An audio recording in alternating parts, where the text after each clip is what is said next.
Hello and welcome back to the Punchlines and Plot Twist official podcast. I'm your host, Caleb. I'm your co-host, Slim. And today we are going to be getting into the UFC Vegas 107 fight card coming to us May 31st. 31st. Yep. Yes, May 31st from the UFC APEX. Aaron Blanchfield takes on Macy Barber as the main event, but we're not starting with the main event. We never do.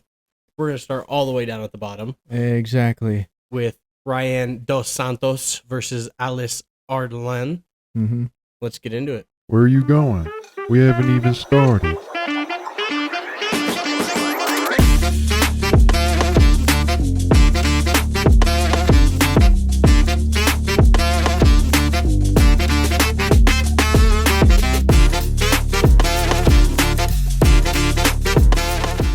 Ryan Dos Santos is 29 years old. She has a 62-inch reach.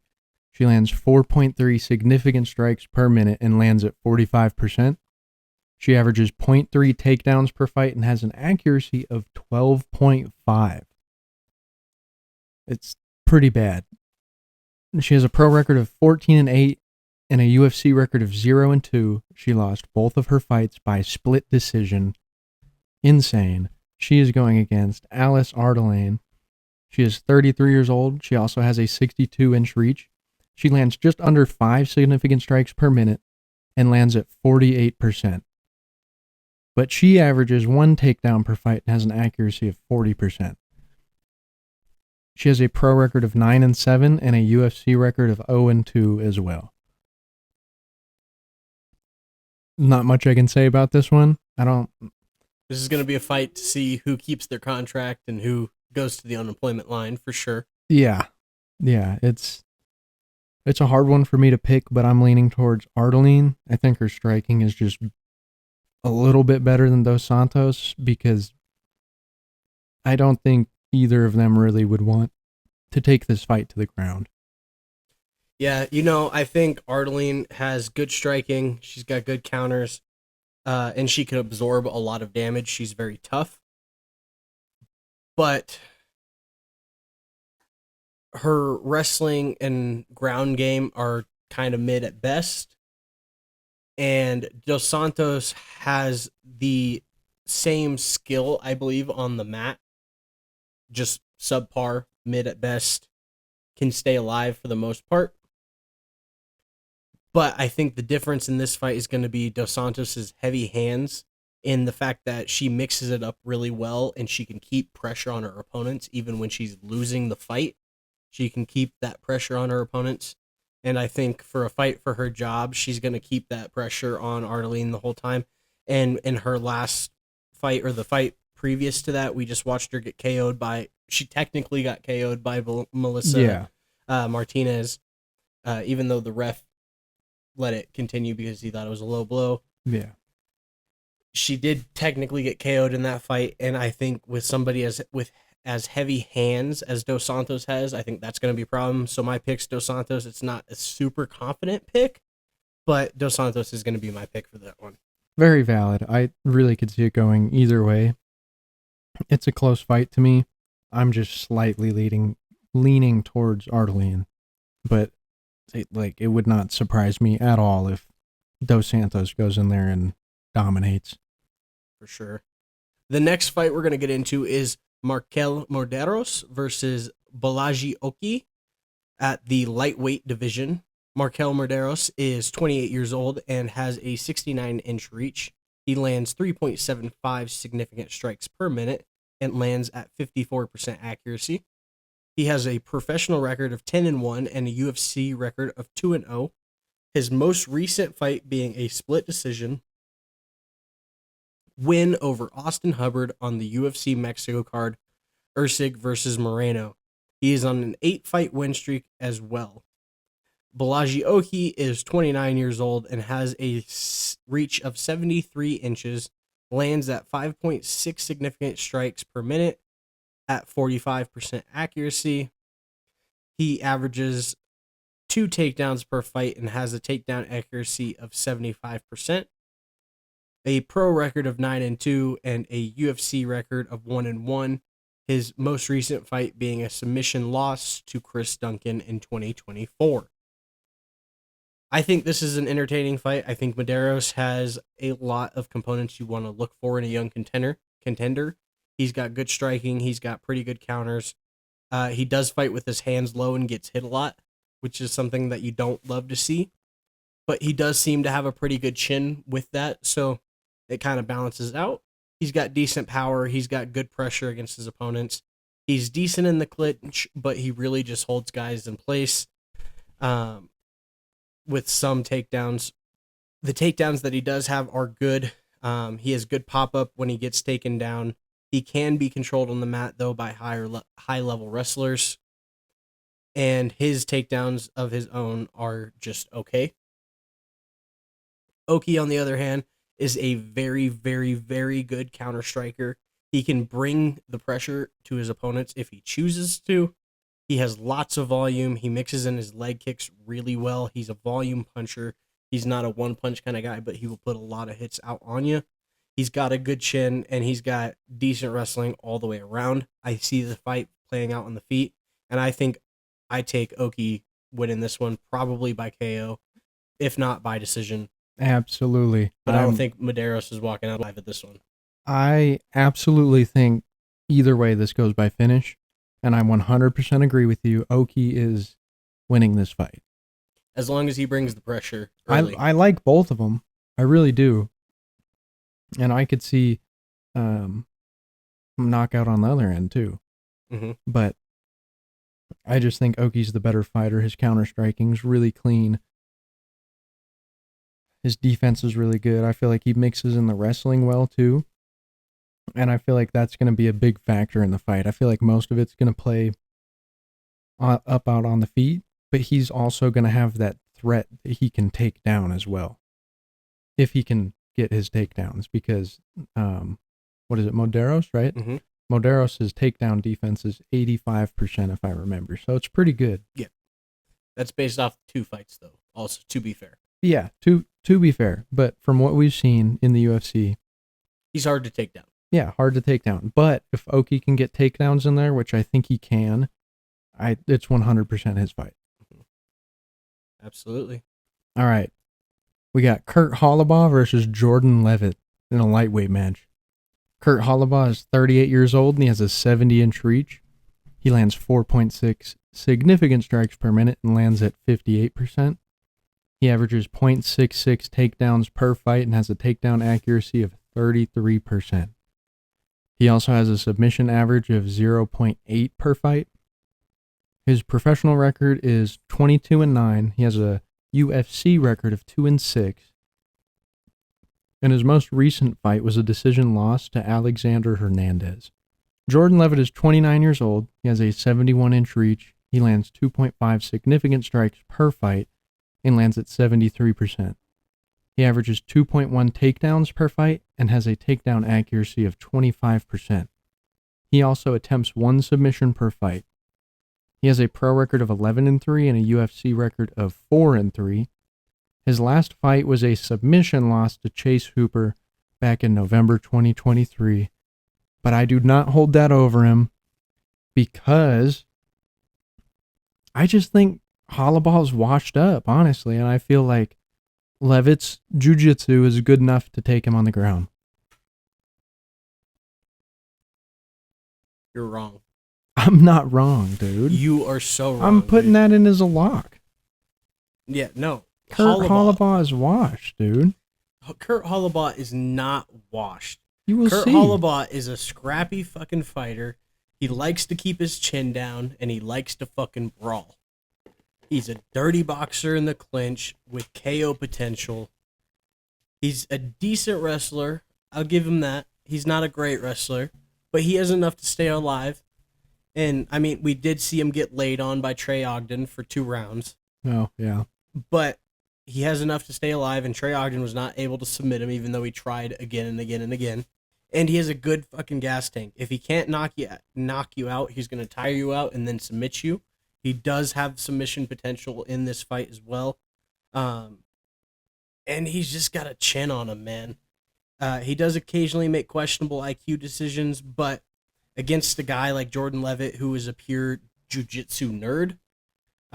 He does have decent striking, but he really just kicks while he's on the feet. That's really all he has. In the clinch, though, he's a pretty dirty guy. He does work with his knees and his elbows quite a bit, and he has some dirty knees that he can throw up there and catch a chin and do some pretty good damage to. Yeah. But there's really no power behind any of his other strikes. Well, I don't think that Levitt's trying to keep this fight on the feet. I don't think that Levitt is going to be... Yeah, I would agree. Yeah. But I don't think Holloway is just going to let him take him down and control him on the mat. I think Holloway is going to put some fucking hands on him. I think Holloway is going to knock him out in the first round, probably within the first minute. That's what you think? Yeah. You are insane. Levitt by Go Plata. You heard it here first. I'm kidding. Don't lock that Kurt in. Holloway, maybe not in the first minute, but he's winning in the first round. I think he puts Levitt out early. But if that doesn't happen, I think Levitt's going to win a decision. I don't think Levitt's going to finish Holloway. I think Levitt's just going to wrestle fuck him, and that's what it's going to come down to. And because I feel like he will be able to get him to the ground, and if he can't submit him, he's going to control him the whole time, and he's just going to slowly put damage on him. I don't think Holloway is going to be able to reverse any of that. He's not finishing Holloway, but he might win. If it goes to decision, Levitt's winning. Any other way though, I could Holloway. see Levitt it's winning Holloway by submission. Knockout, Holloway by submission. Levitt's not winning by submission. Levitt is due for a submission. Levitt is not winning by submission. He's due. He's not due. He is due, dude. He is not due. He's due to get submitted again, is what he's due for. Okay. And it's going to happen. You know what? That's my official pick. Kurt Holloway by submission. You're insane, but okay. Lock it in. That's what you want. It's locked in. No, I'm just kidding. It's going to be Holloway knockout. It's going to be my pick. But okay. I think I'm probably going to take the double chance on KO or submission just because Holloway does, unlike Jordan Levitt, who only has two UFC submissions. Kurt Holloway has how many UFC submissions? I don't know. You tell me. Just one, but it was against Austin Hubbard, so decent. Yeah, decent. Valid I think submission. Levitt's decent at grappling too. Yeah, I don't think he's going to submit Levitt via submission because he out-grappled him. I think he's going to beat the shit out of him and then submit him. Are you actually locking by submission? No, I'm not locking it, but okay. I'm locking KO or submission from Kurt Holloway. So finish from Kurt Holloway. Okay, I'm taking Levitt by submission or decision. I like the decision, but I don't like the submission. I think that's... We'll see. We will indeed. Do you want me to do this next one? Yeah. Yeah, I wasn't completely sure if it was when I was doing the notes, because this wasn't like fully announced yet. But on the next fight, we got Trevin Giles and Andreas Gustafsson. Trevin Giles is 32 years old. He has a 74-inch reach. He lands 3.17 significant strikes per minute and lands at 59%. He averages one takedown per fight at 50%. He has a pro record of 16-7 and a UFC record of 1, 2, 3, 4, 5, 6, 7, 8, 9, 10, 11, 12, 13, 14. Oh, God, math.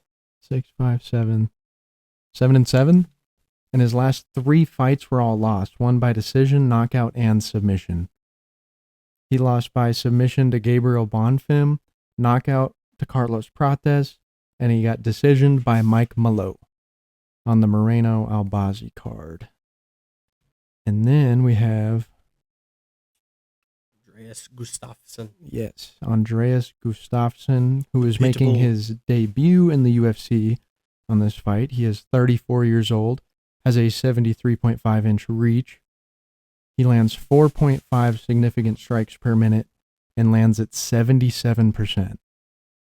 He has a 3.6 takedown average and a 67% takedown accuracy. He has a pro record of 11-2, 8 wins by knockout, 2 wins by submission. He is on a 3-fight win streak, and he just won on Dana White's Contender Series by knockout in the second round. And from all of his other professional fights, it seems like this dude is a knockout artist. And I'm feeling like the debut is going to show through, and I feel like Andreas Gustafsson is knocking Trevin Giles out. I think Trevin Giles is washed. You can argue Kurt Hollabaw's not washed yet, but fucking Trevin Giles is... I think he might be gone. I think he might be too lost to save at this point. Yeah, no, I'm not going to argue with you. Especially at catchweight, too. Trevin Giles is a well-rounded fighter. He's got decent power, good hands with good defense. He's got good counters, good takedowns, good wrestling. But he is 100% chinny. This dude, you tap him on the chin and he's going to sleep anymore, man. Is what it at least the appearance seems to be. I don't know if his chin is going to hold up any better than it was before, which was fucking terrible. I feel like after he got brutally knocked out by Prates, that his chin might be even worse now. Yeah. And going up against a debut, what seems to be a knockout artist with heavy hands. I've seen one of his fights. I went and watched like 4 or 5 of this guy's fights. And this guy is wildly entertaining. And the reason I wanted to watch more of this fight is because I watched this guy once, and he has a very interesting style. He will just run across the ring, put a Superman punch on you or something wild like that, and then put you up against the cage, and then just go to work on you. And I was like, that's an interesting tactic. I wonder if he does that regularly. The answer is fucking yes. This dude does this every single time he gets in the ring. No matter who he is fighting, he charges across the fucking ring, he puts you against the cage, and then he goes to work. He is a brawler, and a pretty damn good one at that. He can either have pressure on you in the cage or on the feet. He is extremely active in the clinch. He's got decent takedowns, good takedown defense. He's got a good chin. He's got wild power, and he's got a good gas tank. I totally agree. I think Gustafsson is going to run across the ring, put him against the cage, and just go to work. Probably puts him out in the first round. That's what I was thinking. I think that might be... Andreas unanimous... Gustafsson is my lock of the week. They don't have the odds out yet for it, but I was going to say this could be a unanimous dog for us. As long as the odds are there, he's my dog. Yeah. Or lock of the week. He's a lock, but if he's a dog, he's my dog of the week for sure. Our next fight is the number 3 Caitlin Vieira versus the number 5 Macy Chasson in the women's bantamweight division. Caitlin Vieira is 33 years old and has a 68-inch reach. She lands at 2.9 significant strikes landed per minute with 53% accuracy. She averages 1.4 takedowns per fight and has a takedown accuracy of 45%. She averages 0.5 submissions per fight. She has a pro record of 14-4 and a UFC record of 8-4. She is coming into this fight off of a decision loss to Kayla Harrison. Macy Chasson is 33 years old. She has a 72-inch reach, and she lands 3.7 significant strikes per minute at 59% accuracy. She averages 2.3 takedowns per fight with an accuracy of 38%. She has a pro record of 11-3 and a UFC record of 7-3. She's coming off this fight into this fight on a 2-fight win streak. She finished both of those, one by submission and one was a KO win over Mayra Buena Silva. A questionable KO win, doctor stoppage, very questionable stoppage, but got the win regardless. Caitlin Vieira has decent striking, but she's not known for it. She counters very well. She's good in the clinch. She's got good takedowns, good wrestling. She's always looking for a submission. She's got decent ground and pound to go with it, and a good chin and a good gas tank. On the other hand, though, Macy Chasson is a very well-rounded fighter. She's a good striker that mixes it up very well. She's very good in the clinch. She's got good wrestling. decent takedowns, good takedown defense, a good chin, and a good gas tank to go with it as well. My pick is Macy Chiasson by finish. I think Vieira has a chance for some potentially a sub prop, but more than likely it's going to be Chiasson by KO, TKO. But I think that sub is kind of live for Chiasson, especially after stunning her fairly well. Yeah. But I think it's going to be Chiasson knockout overall. I like that pick. I have, is it Chiasson or Chiasson? I've heard Chiasson on the UFC broadcast.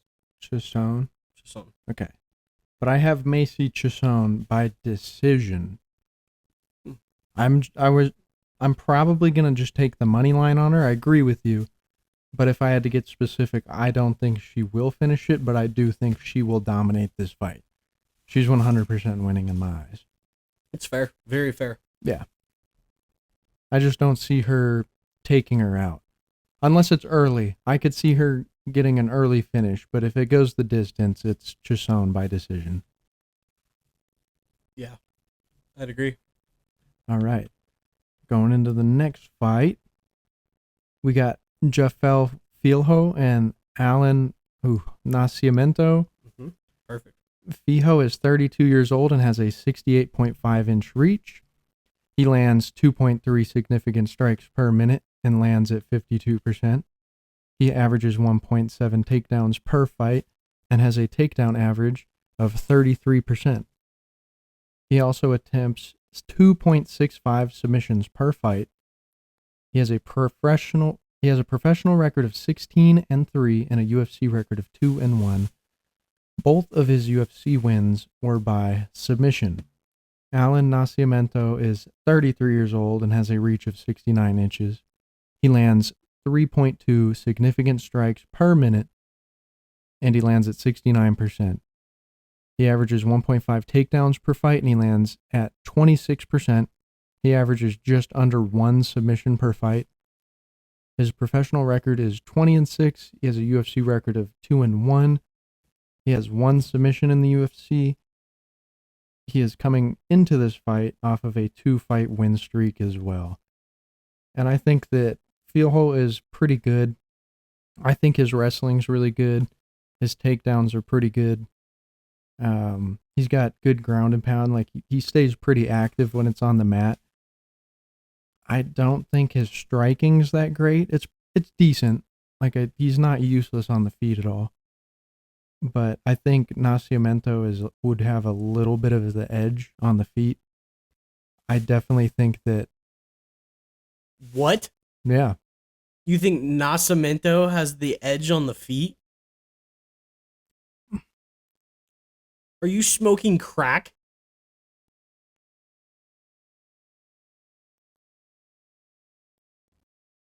I'll let you continue, but yeah. Go ahead.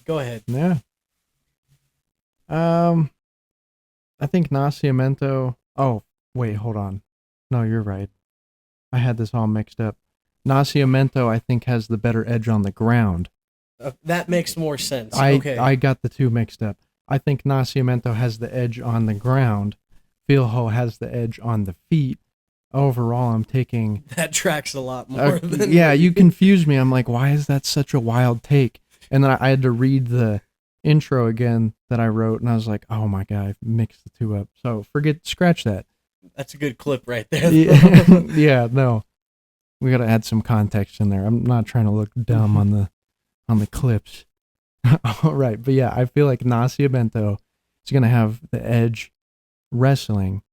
I think Filho is going to have a good edge striking. Both of their gas tanks to me looked pretty good. If it stays on the feet, I got Filho. If it goes to the mat, I have Nascimento by submission or decision. And I'm kind of leaning towards Nascimento, but I do feel like Filho. This is one I'm like conflicted about, but I think it's going to be an exciting fight. Trying to think. I'd probably take Filho by knockout or Nascimento by decision, like one of those alternate double chances. I feel like that's probably what I'd go with. Fair enough. Yeah, I mean, this is another jiu-jitsu nerd against a fairly well-rounded fighter, in my Yeah. opinion. And Nascimento is even more of a jiu-jitsu nerd than uh, Levitt is, in my opinion. No, he is. He is. Because he has decent, and I take decent very lightly, decent hands, but he doesn't use them, man. He really is not an active striker. He's got that early Khabib striking. He's got a decent ground and pound game, but it's really nothing exciting. But he has really good wrestling. He's got really good takedowns, and he usually ends up on top, even if he's not the one initiating the takedown. He keeps good top pressure and control, and he's a submission hunter. But Philo is very well-rounded. He's very aggressive. He's very good at striking. He swings a bit wild at times, which would concern me if this was a better striker he was going up against, but it's not. He's got good power behind those strikes. He's a good wrestler as well. He's got good takedowns, good ground and pound, and he's always looking for submission. He's got decent takedown defense. I think it's going to be enough to keep Nascimento at bay in the early rounds. I think if this fight goes into the later rounds, I think Nascimento will start to gain that real edge on the mat. But up until then, I think they're going to be very evenly matched on the mat, and I think Philo's going to be good enough to keep those takedown attempts away and keep it on the feet, and I think he has the potential to put Philo away, and I think he does so probably pretty early in this fight. I hate to take another first-round knockout this early in the night, but that's really where I'm leaning for this fight. You're taking Nascimento by knockout? Philo by knockout. Okay. I think if it goes late, it's Nascimento by either sub or decision. Okay, but so early, I like Philo, and I really like Philo early more than I like Nascimento late. We're thinking the same thing then. Yeah, because I think Philo can get that finish, but if it gets later and his gas tank doesn't hold up that well, I feel Nascimento will control him and win that fight based just off wrestling. I don't think he can finish him. That's why I took him by decision. Going into the next fight, we have Zachary Reese versus Dusko Todorovic at the middleweight division. Zach Reese is 31 years old. He has a 77-inch reach. He lands at 4.9 significant strikes per minute with 63% accuracy on those strikes. He averages 3.5 takedowns and has a 55% accuracy with those takedowns, a submission average of 2.1 per fight, and he has a pro record of 8-2 with a UFC record of 2-2. His most recent being a KO loss to Azmat Bakoev, which I cannot hold against him in any way. No, that boy is so fucking cold. Todorovic is 31 years old and has a 74-inch reach. He lands at 5.3 significant strikes per minute at 67% accuracy, 0.9 takedown averaged per fight with 12% accuracy on those takedowns. He has a pro record of 12-5 and a UFC record of 3-5. All of his 5 UFC losses were Four of his 5 UFC losses were round 1 KOs, and he lost his last 2 by round 1 KO. Pretty brutal. Brutal. Zach Reese is a very well-rounded fighter. He's a good striker. He mixes it up very well. He has got good counters, good takedowns, good wrestling, a brutal ground and pound, and he's always a finish threat. Todorovic is pretty good striker. He's got good ground and pound. He's got decent defense, decent wrestling, okay takedowns. Like we said, it's less than 1 attempt per fight and only 12% accuracy on those, so it's really nothing to write home about. He doesn't want to go to the mat. Yeah. Especially with Zachary Reese. Yeah. He does not want to go to the mat. I think it's Zach Reese by whatever he wants on this one. Yes. And I think Zach Reese by finish. yeah, Zach Reese can knock him out. I feel like Zach Reese can knock him out early. I feel like he can knock him out late. I feel like he could submit him early. And I feel like he could submit him late. I just do not see this fight going the distance. This is the fight where it's like, if you can beat him, cool. If not, it's kind of what we thought, you know? Yeah. I think Dusko pulling this one out would be quite shocking. He is not the dog of the week. I repeat. Not the fade of the week. Yeah, the fade of the week. That homie getting dropped or choked out. One of the two. All right. The next fight, we got Ramiz Brahimaj versus Oban Elliott. Welterweight matchup. Brahimaj is 32 years old and has a 72-inch reach. He lands 2.2 significant strikes per minute and lands at 48%. He averages 1.5 takedowns per fight and has a takedown accuracy of 35%. He also attempts 1.5 submissions per fight. His professional record is 11-5, and his UFC record is 3-3. He is coming into this fight off of a knockout win over Mickey Gall. Oban Elliott is 27 years old. He has a 72-inch reach, lands 4.2 significant strikes per minute, and lands at 54%. He averages 2.1 takedowns per fight and has a takedown accuracy of 50%. He has a pro record of 12-12 and a UFC record of 3-0. He is on an 8-fight win streak, and his most recent win was a knockout win over Basil Hafez. Right? Hafez? Yeah. I didn't take any notes for this. I just have, yet again, Oban Elliott by whatever he wants. Yeah. That's the only way I see this fight going. Oban Elliott probably by early knockout. That's what I'm going with. Yeah, you know, I mean, Ramiz Brahimaj does have 10 first-round finishes. He does. And most of those are via submission. He is a very, very lethal threat all the way around. He's got good hands to counter. I don't think that Oban Elliott is just going to walk through Brahimaj by any means. I think that this is going to be a competitive fight, and I think this fight probably goes to decision. And with it going to decision, it gets kind of complicated depending on how the judges are scoring everything. Yeah, and how well the wrestling's working for Brahimaj too. But I think Brahimaj's wrestling is going to be what puts him aside from Oban Elliott in this fight. Yeah.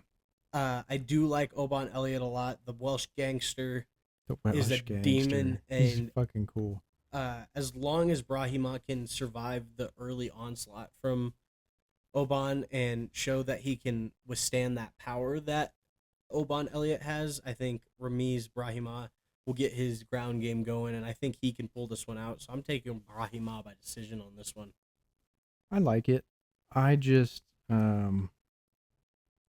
can't see it playing out well for. I'm not super locked on that one either, though. As the week goes on, I might. Oban Elliott. I'm definitely going to do more research too. Oban Elliott is a lock for me. Really? Yeah. Then, I think Oban Elliott wins. I knockout. I'm calling it right now. Quote me on it. Another Maybe first round knockout. don't quote me on the early knockout, but just Oban Elliott by knockout.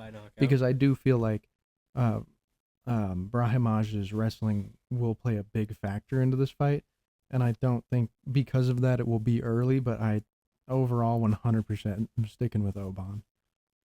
Yeah, no, that's very fair, and I'm not super confident in that pick, but that is my pick right now, for sure. Quote him on that, though. I don't know if that's going to be my pick come 17-second knockout. Saturday morning, but 2 punches. I definitely am. This is one of the few fights that I'm going to take a very close look at throughout the rest of this week leading up to this fight. And my picks might change. Most of the ones that we've broken down so far, I've been fairly confident in. and I don't need to do much else research, and those are probably locked in, especially the lock already that I've provided. We've had a lot of the same opinions too. But this is one that I definitely want to look at closer because I'm not super confident in that pick. But I think Brahima is definitely being underestimated in this fight for sure. No, I get it. That I like it. I'm fine with that pick. I'm just saying I'm riding with my pick, but I could still definitely see Brahimaj pulling out like an early finish, or decision. Yeah, it's fair. But it's not going to happen. Alrighty, going into the next fight, Dustin Jacoby versus Bruno Lopez at the light heavyweight division. Dustin Jacoby is 37 years old, has a 76-inch reach. He lands at 5.3 significant strikes per minute with 50% accuracy. He averages 0.33 takedowns and with 25% accuracy. He has a pro record of 29-1 and a UFC record of 8-6-1, with that one being a draw. His most recent fight was a KO win over Victor Petrino. Bruno Lopez is 32 years old and has a 74-inch reach. He lands at 2.9 significant strikes per minute with 50% accuracy. He averages 2.7 takedowns per fight with 33% accuracy. He has a pro record of 14-1 and a UFC record of 1-0. His last fight was a decision win. Into this fight, Dustin Jacoby he's a really good kickboxer. He mixes it up really well, and he uses his kicks to establish a range that he sits at that range and he'll put combinations together. And he's got a pretty decent wrestling game with good takedown defense. Lopez is a good striker. He's got good pressure and decent volume from him. He's got powerful elbows that will do a lot of damage, and some pretty heavy hands. He seems to be decent with his takedowns, and decent with his top pressure. He's got good ground and pound, but he has been chinned before, and for that reason, I'm going Dustin Jacoby on this one. I feel like Dustin Jacoby is going to find that chin on Lopez. I think Lopez leaves a lot of openings in his defense for Jacoby to take advantage of those, and especially with Jacoby keeping him at range and just coming in, putting a few shots in, then backing right back out. I think that's going to frustrate Lopez. I think Lopez is going to make a few dumb decisions, probably come charging in, and I think he's probably going to get clipped because Dustin Jacoby's power is also no joke. Yeah, Dustin Jacoby, I was just looking at it. He has 13 wins by knockout and 12 first-round finishes. In his 20 professional wins, he's definitely got that power. I'm thinking the same thing. I'm taking Dustin Jacoby. Yeah. Pretty simple. Probably by knockout. But for this fight card, I'm probably just going to do one or two money lines. There are two different parlays with just money lines on it. Yeah. Or maybe one with money lines, one with specifics. Yeah, definitely not going to be a heavy bet weekend for me. Nah, probably not. But hopefully the picks are accurate for us and can get us some movement on that. I feel very, profit. very confident. Even though we're split on a few of these for the most part, whenever we have the same opinion, usually 95% of the time those fights go that way. Go that direction. Yeah. Except for Lisboa. Last week. Oh, yeah. I put Lisboa on my card. I bet on Santos, though. I feel like I had a last-minute change of heart. I bet on Lisboa. I still count it as a loss because I put it out there. But deep down, I know I wasn't wrong. But I was. I was very wrong. But next up, we got Billy Ray Goff versus Xiaoqian Ko. Billy Ray Goff is 26 years old, and he has a 72-inch reach. He lands 8.5 significant strikes per minute and lands at 48%. That boy's swinging. He also averages 2 takedowns per fight, has a takedown average of 17%, though. He has a pro record of 9-3. His UFC record is 1-1. His last fight was a decision loss. before he was on that decision loss, though, I thought this was kind of important to put in there. He was on a 5-fight knockout streak. So I think that's an important factor. that's why I added it. And Sung Hung Ko is 31 years old and has a 71-inch reach. He lands 3.6 significant strikes per minute and lands at 61%. He averages 2 takedowns per fight and has a takedown average of 33%. He has a pro record of 11-2. This will be his UFC debut. He's coming off of a decision contender series win. Yeah, so nothing much I can go off of right now, but I am actually pretty excited to see this guy's UFC debut, especially against Billy Ray Goff. I do think Billy Ray Goff takes this easily, too, in my opinion. Only because of the fact I don't know about Sung Kyung Ko, and I know Billy Ray Goff, and he is tough. I feel like he keeps really good pressure in his fights. Yeah,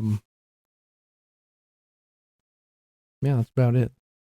Yeah, I'll be honest, I wasn't able to find any film on Ko yet. I tried. But I'm still going to try to. But I don't think my pick's going to change because I really, really like Billy Ray Goff.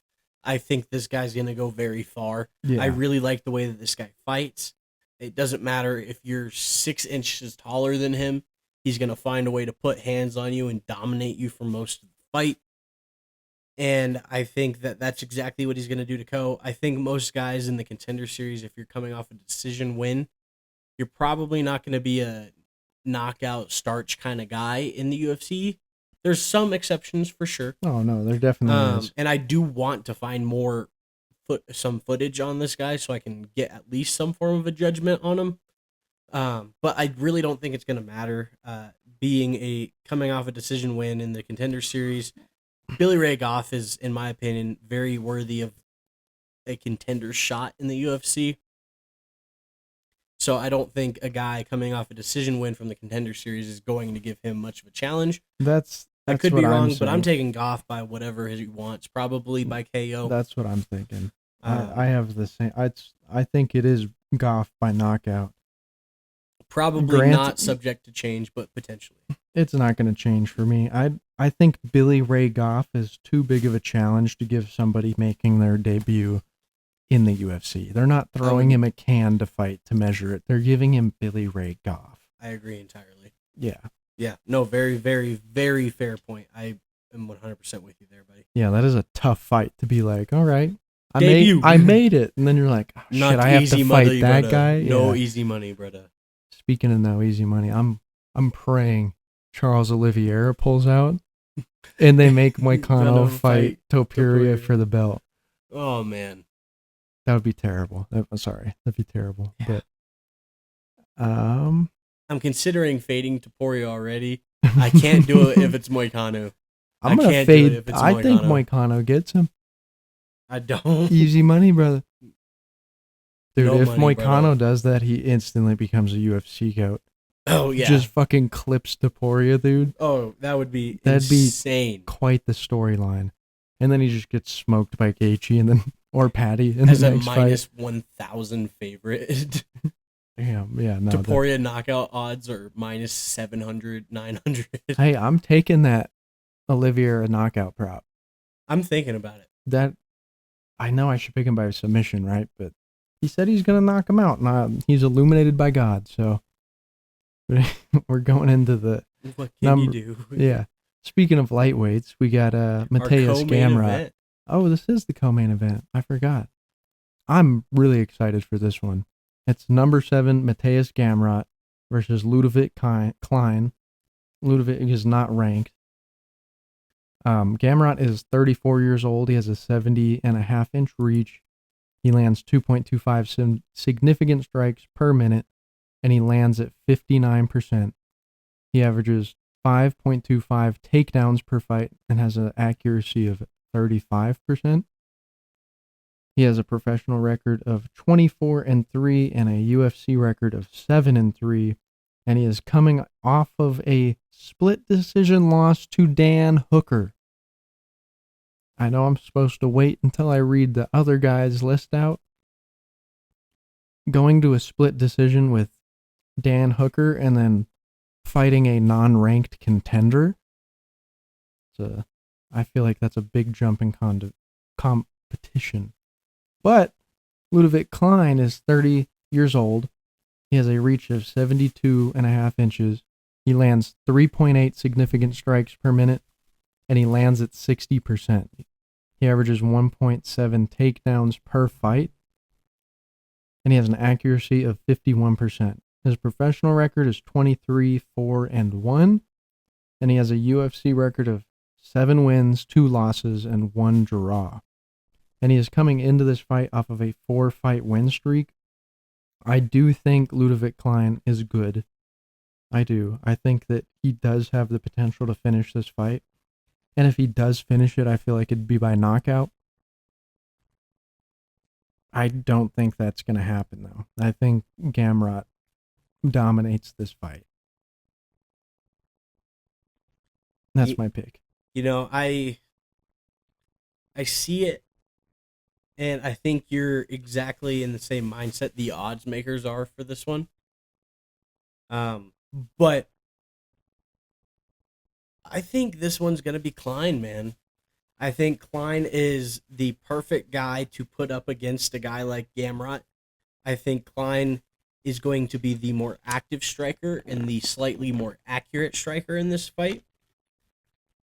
I think he has the chin to be able to withstand the damage that Gamrot can throw his way. I think Gamrot's going to initiate the takedowns here, but I think Klein is going to be the more dominant one in those grappling exchanges. And I just see Klein being the more dominant in both scenarios. I think the only situation Gamrot would probably have the slight upper hand would be in the clinch. But I think it's going to be Klein probably by decision. I think I see this fight going to decision. I don't think either of them are going to really have a true upper hand on the other. I would like to take Klein knockout, but Gamrot, like you said, went to split decision with Dan Hooker. So that kind of throws that out the window for me a little bit. But I'm still taking Klein. I'm probably going to ride a money line on him just because I want to be covered just in case. But I'm leaning towards Klein decision on this one. I'm leaning, if we're talking specifics, I'm leaning Gamrot submission. Call me crazy because Klein is good on the mat too. I got the UFC gods are speaking to me and they're telling me Gamrot submission round 2. Both of these guys do. Also to note, I think something worth noting, Gamrot has a 90% takedown defense. Klein has a 91% takedown defense. Gamrot also... There's a good possibility the entirety of this fight plays out on the mat, where Klein will have the advantage because he's going to be putting more volume out there and it's going to be you mean on the feet? More accurate. On the feet. Yes, there you go. Okay. Yeah, on the feet. Gamrot he wrestles, though. He shoots a lot of takedowns. He's 91% takedown accuracy is nothing to... Okay, Gamrot by finish. I think the threat of him mixing in the takedowns, even if they don't work, is going to play into his favor on the feet because I believe they're both southpaw too, so it's going to be kind of an awkward, stance battle.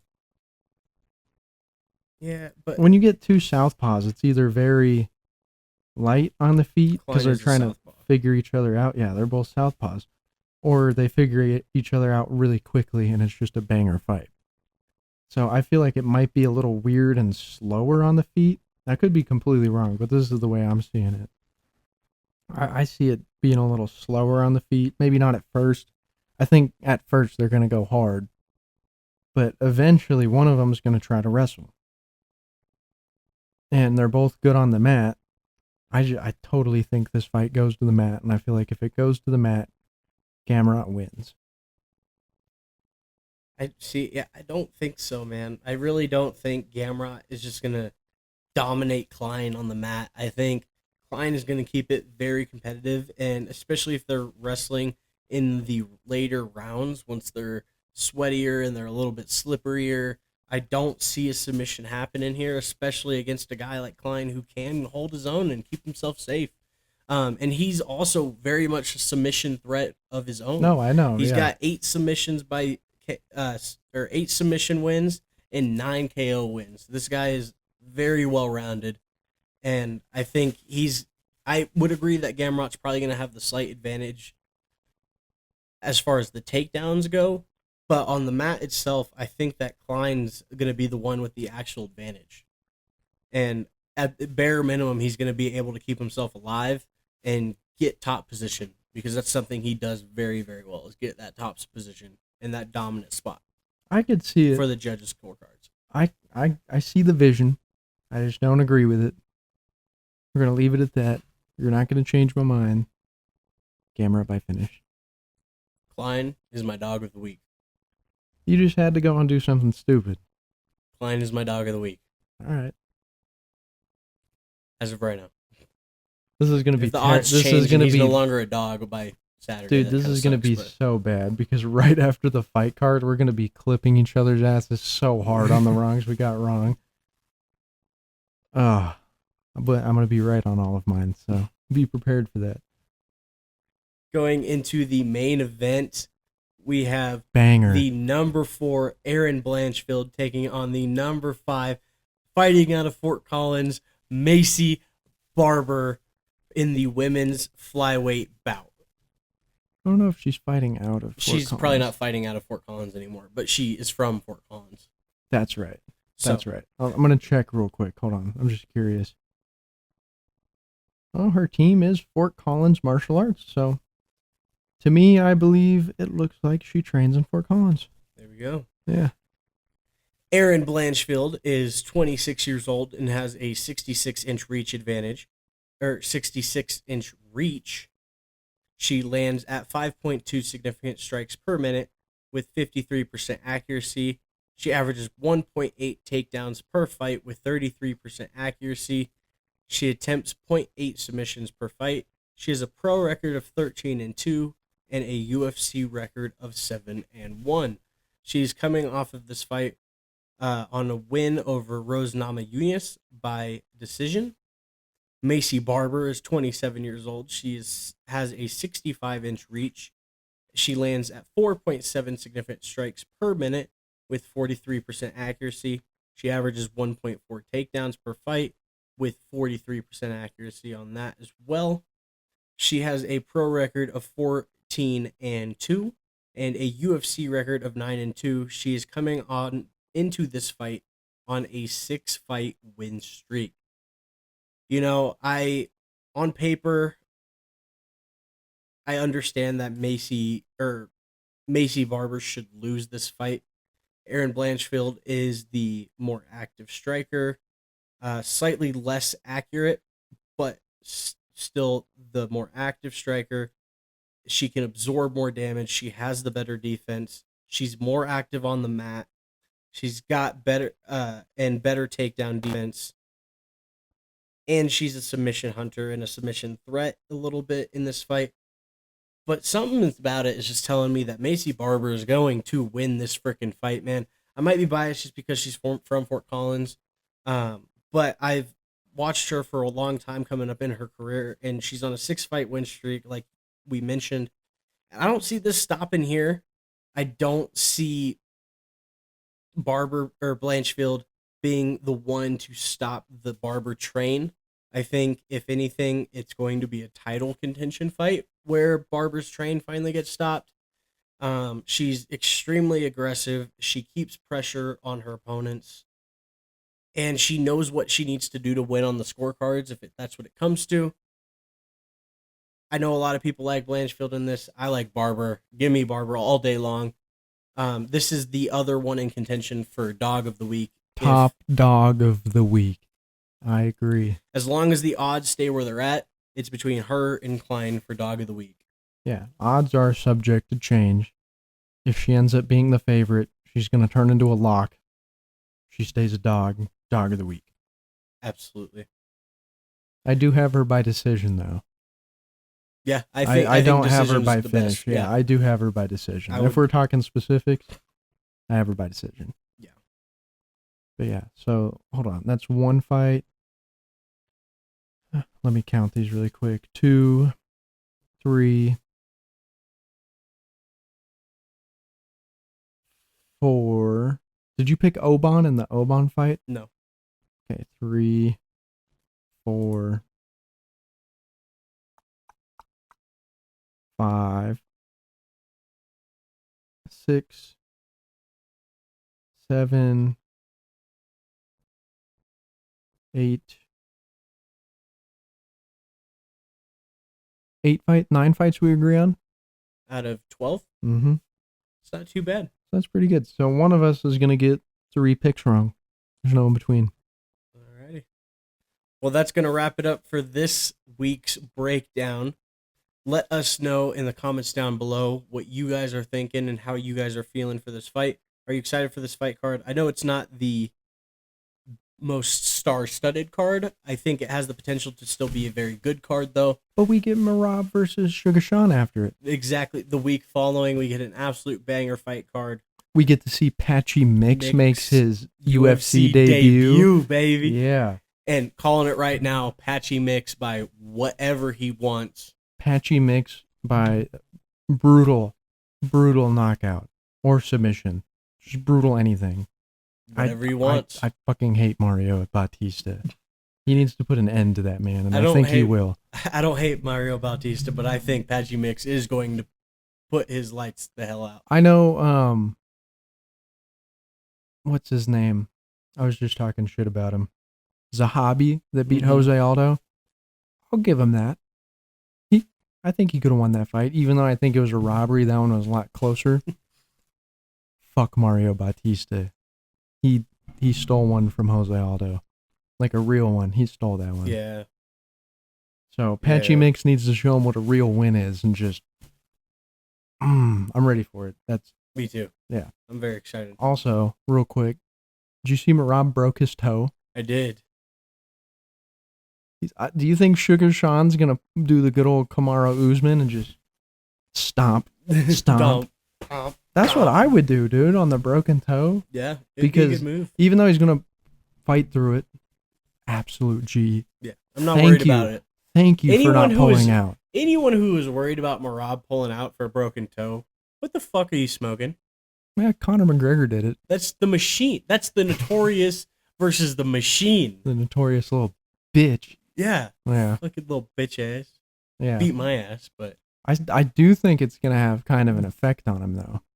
oh, Maybe like movement wise. I don't know if it's it'd gonna probably complete. be a little painful, a little tender, but Yeah, especially if he like gets stomped on or like kicks and it lands wrong. Like it's not I gonna. feel like it might play a little bit of a factor. It's not gonna affect him getting knocked out by Sugar Sean. So Oh damn!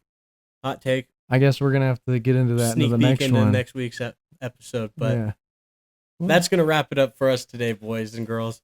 We appreciate you guys hanging out. Make sure you guys go check out all of our socials. If you go to Instagram, it's Punchlines and Plot Twist Pod.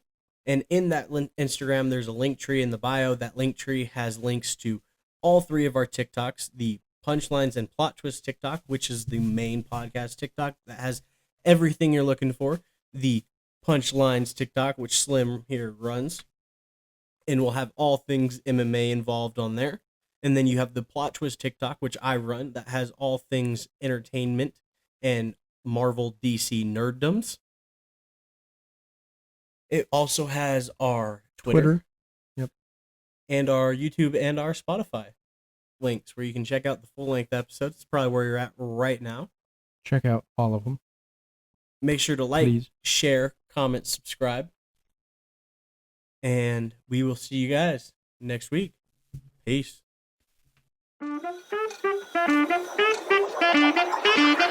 Thank you.